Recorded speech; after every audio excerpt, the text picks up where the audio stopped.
रुको रुको एक सेकेंड। क्या आपने अभी जो देखा वो रियल था? एक ट्रेन जो सीधी एक रोड के बीच से गुजारती है, जहां लोग चाय पी रहे हैं, जहां बच्चे खेल रहे हैं, जहां जिंदगी नॉर्मली चल रही है, और अचानक एक 200 टन की मशीन आके गुजर जाती है। अब सोचिए, ये कोई एक्सीडेंट नहीं है, ये एवरीडे लाइफ है।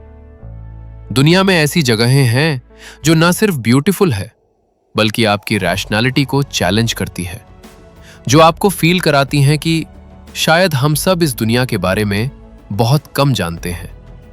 आज मैं आपको ले जाता हूं 5 ऐसे हिडन वंडर्स के पास जो ट्रैवल ब्रोशर्स में नहीं मिलते। गूगल पे सर्च करो तो रिजल्ट्स आते हैं, लेकिन फील वो सिर्फ वहां जाके आता है। और एक बात, इनमें से कुछ जगह हैं शायद अब ज्यादा वक्त नहीं है। क्लाइमेट चेंज, ओवर टूरिज्म और डेवलपमेंट के कारण ये वंडर्स तेजी से बदल रहे हैं। तो आज का वीडियो सिर्फ एंटरटेनमेंट नहीं है, ये एक रिमाइंडर है। चलिए शुरू करते हैं। Hanoi train street, Vietnam. Vietnam की राजधानी हानोई में एक ऐसी गली है जिसको लोकल लोग ट्रेन स्ट्रीट कहते हैं। इमेजिन करो, 2 बिल्डिंग्स के बीच एक इतनी टाइट जगह की अगर आप दोनों हाथ फैलाओ तो शायद दोनों वॉल्स को छू लो। इस तंग से रास्ते में लोग रहते हैं, लोग खाना बनाते हैं, चाय की दुकानें हैं, फ्लावर्स बिक रही हैं, और दिन में 2 बार एक फ्रेट ट्रेन इस पूरी गली से गुजारती है। 2 बार रोज। ट्रेन के आने से पहले वहीं बैठे लोग अपनी चेयर्स को 1 इंच पीछे खींच लेते हैं, दुकानदार अपना सामान अंदर कर लेते हैं, बातचीत दीवार से लग जाते हैं, और फिर वुश, ट्रेन गुजर जाती है, इतनी करीब कि आप उसकी हवा महसूस कर सको। ये जगह 19 सेंचुरी में फ्रेंच कॉलोनियल एरा के दौरान बनी थी। तब ट्रेन ट्रैक्स के पास जमीन सस्ती थी, तो गरीब फैमिलीज ने वहां घर बनाए। पूरा एक कम्युनिटी बना गया ट्रैक्स के साथ साथ।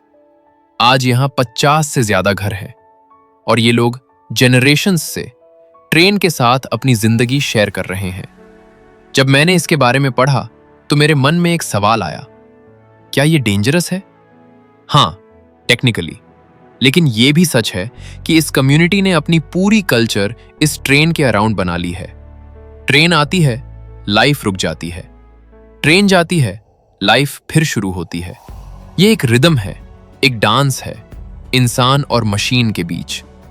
2019 में वियतनामीज अथॉरिटीज ने टूरिस्ट इन्फ्लक्स की वजह से कुछ रिस्ट्रिक्शंस लगाए। कई कैफेज बंद करने पड़े, लेकिन रेजिडेंट्स आज भी वहां हैं। आज भी ट्रेन आती है। अगर आप कभी हनोई जाएं तो हुआन किएम लेक से थोड़ी देर बाद वॉक करके आप ट्रेन स्ट्रीट पहुंच सकते हैं। लेकिन प्लीज ट्रेन के सामने सेल्फी मत लेना। सीरियसली, कुछ टूरिस्ट्स ने किया है। ये ब्रेव नहीं, ये बेवकूफी है। अब अगर हनोई की गलियों ने आपको जमीन से जोड़ दिया, तो अब चलो कहीं आसमान के पास। वहां भी जिंदगी है, और वहां भी इंसान ने अपना घर बनाया है। मेटेओरा मोनास्टेरिस, ग्रीस, थेसली रीजन। और सडनली जमीन खत्म हो जाती है। आपके सामने खड़े हैं 400 से 600 मीटर ऊंचे वर्टिकल पिलर्स ऑफ रॉक। ऐसा लगता है जैसे किसी ने जायंट के हाथ से जमीन से बाहर निकाले के रख दिए हों। ये पिलर्स नहीं है, ये माउंटेन्स है, और इनके ऊपर मॉनेस्ट्रीज है। यहां 14 और 15 सेंचुरी में ऑर्थोडॉक्स क्रिश्चियन मॉन्क्स ने सोचा, दुनिया से बहुत दूर जाना है, बहुत बहुत दूर, और वो लिटरली ऊपर चढ़ गए। अब आप सोच रहे होंगे, एलिवेटर, स्टेयर्स, हेलीकॉप्टर? नहीं, नेट्स और रोप्स और प्रेयर। सेंचुरीज तक मॉन्क्स को ऊपर लाने के लिए और सप्लाईज पहुंचाने के लिए सिर्फ विकर बास्केट्स और मैन्युअली पुल्ड रोप्स का यूज होता था। अगर रोप टूट जाए तो रोप को तभी बदला जाता था जब God decides it needs replacing.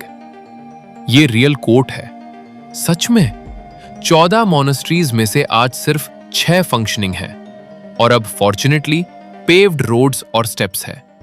लेकिन इवन टुडे जब आप वहां खड़े होते हैं और नीचे देखते हैं, स्टमक में एक पुल आता है, फियर और ऑव सिमल्टेनियसली।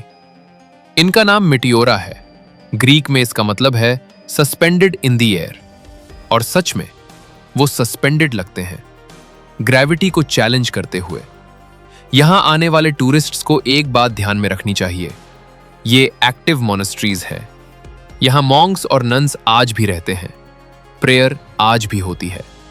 तो dress modestly, speak softly. Remember, आप किसी के घर में जा रहे हैं। मेटेओरा यूनेस्को वर्ल्ड हेरिटेज साइट है, लेकिन climate erosion in sandstone pillars को स्लोली अफेक्ट कर रहा है। कुछ पिलर्स क्रम्बल हुए हैं रीसेंट डेकेड्स में। ये परमानेंट नहीं है। मॉन्क्स ने 600 साल पहले डिसाइड किया था दुनिया के सबसे ज्यादा इनएक्सेसिबल जगहों में रहना, और उन मॉनेस्ट्रीज के अंदर उनकी manuscripts, their art, their centuries of prayer survive किया। वॉर्स, इन्वेजन्स, टाइम, सब सर्वाइव किया। आज भी वहां घंटे बजते हैं, आज भी प्रेयर होती है, आज भी कोई दुनिया से ऊंचा रहता है। ग्रीक्स ने आसमान को चुनना सीखा प्रेयर से, लेकिन एक देश है जिसने आसमान को चुनना सीखा इंजीनियरिंग से, और उन्होंने एक ऐसा ब्रिज बनाया जो आपका दिल खाली कर देगा। जांगजियाजी ग्लास ब्रिज, चाइना। हुनान प्रोविंस, जांगजियाजी नेशनल फॉरेस्ट पार्क। यह वही जगह है जिसने जेम्स कैमरन को अवतार के लिए इंस्पायर किया था। वो फ्लोटिंग हालेलुया माउंटेन्स, ये रियल है, यहां है छंगजियाजी में। लेकिन 2016 में इंजीनियर्स ने कुछ और भी किया। उन्होंने इन माउंटेन्स के बीच 430 मीटर लंबा, 6 मीटर चौड़ा एक ट्रांसपेरेंट ग्लास ब्रिज बना दिया। 300 मीटर नीचे घटी, और आपके पांव के नीचे सिर्फ ग्लास। मैं ऑनेस्टली कन्फेस करता हूं, मुझे हाइट से डर नहीं लगता, बट जब मैंने इस ब्रिज की वीडियोस देखी, मेरे हाथ थोड़े ठेठे हो गए। World's longest and highest glass bridge, certified to hold 800 people at a time. 99 layers of glass. Engineers ने टेस्ट किया हैमर से, बार बार। ग्लास टीका रहा। लेकिन यह जानना और एक्चुअली उस पर खड़े रहना बिल्कुल अलग एक्सपीरियंस है। रिपोर्ट्स कहती हैं कि कई विजिटर्स ब्रिज के बीच में घुटने टेक देते हैं, कुछ क्रॉल करते हैं, कुछ हाफ वे पहुंच के वापस चले जाते हैं, और फिर कुछ लोग हैं जो दोनों हाथ फैला के, आंखें बंद करके 1 सेकंड के लिए फ्लोट करते हैं। 300 मीटर ऊपर ए वैली, क्लाउड्स के बीच। आर्किटेक्ट हाइम डॉटन ने इस ब्रिज को डिजाइन किया था विद वन इंटेंशन, लोगों को नेचर के साथ कनेक्ट करना, not just visually but physically, emotionally. और उसने काम किया। छंगजियाजी में आने के लिए नियरेस्ट सिटी छंगजियाजी सिटी है। फ्लाइट से आसानी से पहुंचा जा सकता है। पार्क एंट्री और ब्रिज टिकट अलग होते हैं। पीक सीजन में बुक इन एडवांस, बहुत ज्यादा टूरिस्ट्स। एक और बात, अगर आप लकी रहो और फॉगी मॉर्निंग हो तो ब्रिज के नीचे क्लाउड्स होंगे। लिटरली आप क्लाउड्स के ऊपर खड़े होंगे। जेम्स कैमरन को ब्लेम मत करो, ये रियल है। चाइना ने ग्लास से आसमान को टच किया, लेकिन कुछ जगहें हैं जो इंजीनियरिंग से नहीं, सिर्फ नेचर की ब्रूटैलिटी से बनी है, और वो जगहें ज्यादा डराती भी हैं और ज्यादा हील करती भी हैं। Banff national park, Canada, Alberta province, Rocky mountains. और सडनली आप समझ जाते हैं कि इंसान क्या है। एक छोटी सी प्रेजेंस, एक temporary guest. Banff national park, Canada का पहला नेशनल पार्क, 1885 में एस्टैब्लिश्ड। 6,641 वर्ग kilometre of mountains, glaciers, forests, reverse और लेक्स। इतना बड़ा कि एक लाइफ टाइम में फुल्ली एक्सप्लोर नहीं किया जा सकता। लेकिन जो चीज बैंफ को सुपर नेचुरल बनाती है वो हैं इसके lakes. Lake Louise, Moraine lake, Peyto lake. इनका पानी टर्कवॉइज नहीं है। टर्कवॉइज वर्ड छोटा पड़ जाता है। ये एक ऐसा ब्लू ग्रीन है जो लगता है किसी ने एडोब फोटोशॉप में सैचुरेशन 100% कर दिया, लेकिन ये रियल है। ग्लेशियर जब रॉक्स को ग्राइंड करती है तो एक फाइन पाउडर बनता है जो लेक्स में आ जाता है। ये पाउडर सनलाइट को एक स्पेसिफिक वेवलेंथ में रिफ्लेक्ट करता है। रिजल्ट, ये इम्पॉसिबल कलर। बैंफ सिर्फ ब्यूटीफुल नहीं है, बैंफ आपको रिमाइंड करता है कि आप मॉर्टल हैं। यहां बेयर्स हैं, वुल्व्स हैं, माउंटेन लायंस हैं। विंटर में टेम्परेचर्स -30 डिग्री सेल्सियस तक जाते हैं। ब्लिजर्ड्स आते हैं बिना वार्निंग के। और फिर भी हर साल 4 मिलियन से ज्यादा टूरिस्ट्स आते हैं, कुछ हाइक करने, कुछ स्की करने, कुछ सिर्फ बैठने, सिर्फ लेक के सामने बैठने और सोचने। मैंने एक ट्रैवलर की डायरी पढ़ी थी। उसने लिखा था, मोरेन लेक के सामने बैठा तो पहली बार मुझे साइलेंस से डर नहीं लगा, मुझे साइलेंस से पीस मिली। बैंफ जाना एक्सपेंसिव है, फ्लाइट्स, अकोमोडेशन, पार्क फीस, लेकिन अगर कभी चांस मिले तो जाइए। सीरियसली, कुछ जगहें इंस्टाग्राम पे देखी जा सकती हैं, लेकिन कुछ जगहें सिर्फ फील की जा सकती हैं। एक प्रैक्टिकल टिप, जुलाई अगस्त पीक सीजन है, तो सितंबर अर्ली अक्टूबर में जाइए। टूरिस्ट्स कम होंगे, लीव्स गोल्डन होंगे और बेयर्स प्री हाइबरनेशन में ज्यादा एक्टिव होंगे। ये लास्ट पॉइंट थ्रिलिंग भी है और टेरिफाइंग भी। कनाडा ने दिखाया कि नेचर कितनी पावरफुल है, लेकिन अब जहां हम जा रहे हैं वहां नेचर इतनी ओल्ड है कि आपको अपनी एज का एहसास हो जाएगा। यहां के ट्रीज शायद डायनासोर्स भी देखे होंगे। Baobab trees, Madagascar, Morondava region, evening. और आपके सामने खड़े हैं baobab trees, avenue of the baobabs. पहली बार देखो तो लगता है किसी ने ट्रीज को उल्टा लगा दिया, रूट्स ऊपर, ब्रांचेस नीचे। अफ्रीकन फोकलोर में कहावत है, बाओबाब ट्री ने एक बार गॉड से कंप्लेन की कि वो इतना अगली क्यों है। गॉड इतना नाराज हुआ कि उसने ट्री को उल्टा प्लांट कर दिया। तब से रूट्स ऊपर है।